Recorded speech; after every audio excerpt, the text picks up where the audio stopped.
Frontline Updates, where we delve deep into military strategies and updates from conflict zones. Today, we're discussing the progress of the ongoing special military operation as of September 4th, 2024. I'm your host, Sharifa Muhammad MGT. I'm Colonel AUC Oguntoye, an infantry officer. West Group of Forces. This group fortified their positions and inflicted heavy losses on various Ukrainian brigades. They successfully repelled a counterattack and destroyed numerous artillery pieces, including American and British howitzers, along with several field ammunition depots. Welcome to Frontline Updates podcast. Today, we're joined by Colonel AUC Oguntoye, here to discuss the latest updates from the special military operation in Ukraine. Colonel, thank you for joining us today. Thank you for having me. It's important to keep the public informed about our operations. Colonel, let's begin with the latest strikes. Could you elaborate on the recent high-precision strike on the 179th Joint Training Center in Poltava? On September 3rd, we targeted the 179th Joint Training Center in Poltava with precision strikes. This facility was significant as it hosted specialists in communications and electronic warfare and UAV operators. Our goal was to disrupt the training and operational capabilities that directly impact our security. Moving to Lviv, there was another key strike. Can you detail the objectives and outcomes of that operation? In Lviv, our focus was on the defense industry complex, particularly facilities engaged in the production and repair of electronic components for aircraft and missile weapons. The strike effectively degraded the Ukrainian armed forces' ability to sustain and repair critical equipment. Shifting to the ground operations, could you tell us about the activities in the Volchansk and Liptsov directions? In the Volchansk and Liptsov directions, our North Group of Forces engaged the 23rd and 25th Mechanized, as well as the 82nd Airborne Assault Brigades of the Ukrainian Armed Forces. We successfully inflicted significant personnel losses and destroyed critical artillery assets, enhancing our tactical advantage in the region. And in the West, how have your forces managed to improve their tactical positions? Our West Group of Forces has been very effective. They've managed not only to improve their positions, but also to deal significant blows to the 44th, 66th, and other mechanized brigades of the Ukrainian forces. Key victories include repelling a counterattack by the 3rd Assault Brigade and destroying multiple pieces of heavy artillery, contributing to our strategic goals in the area.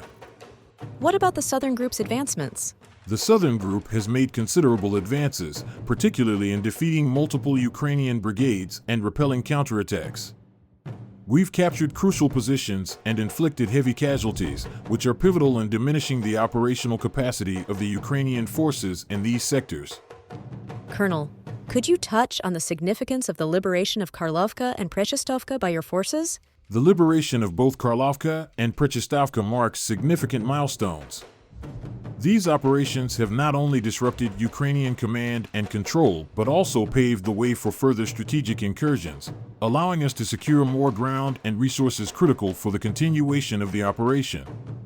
Lastly, what can you tell us about the air defense successes in recent operations?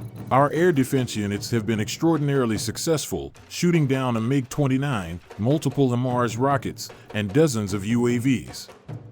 These achievements are crucial in maintaining the integrity of our airspace and protecting our forces from enemy air threats. Finally, Colonel, does the attack on Poltava have another important psychological aspect? For a long time, due to self-poisoning with propaganda, the population of Ukraine believed that large cities were an untouchable rear, which was certainly protected by hundreds of patriots supplied by foreign countries. In reality, a safe city in Ukraine is currently an illusion, a fiction, the viability of which is becoming increasingly difficult to maintain.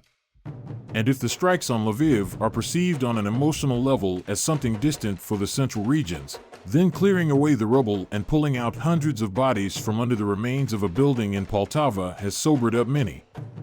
This also includes a neat landing on Rybalsky Island in Kiev, where the GUR building is located, and the removal of the Kiev Artem plant by a series of 6X-101 missiles, and much more. The ability to reach the enemy on his territory in a short time and with the maximum guarantee of results is a competence that not all states on the planet possess.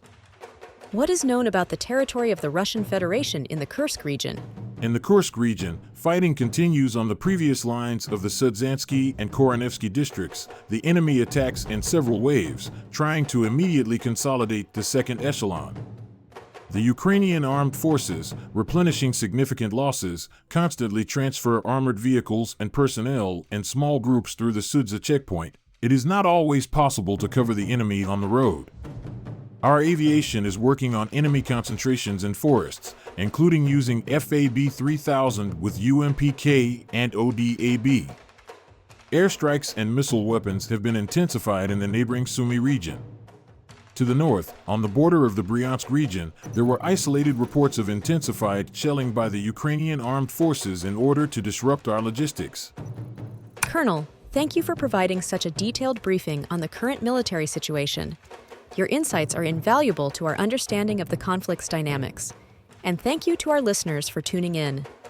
Join us next time as we continue to provide up-to-date coverage on global military affairs. Stay with us for more updates and expert analyses on global defense and security issues. Stay informed, stay secure. Thank you for providing me with this platform to share these details. It's essential that the global community understands the complexity and scale of our operations. Gaza's health ministry reports that 42 Palestinians were killed and 107 were wounded in the latest 24-hour period. Palestinian children in Deir el-Balah are being vaccinated while loud explosions are heard in the Burij and Magazi refugee camps. These camps were excluded from a humanitarian pause in fighting and the vaccination campaign.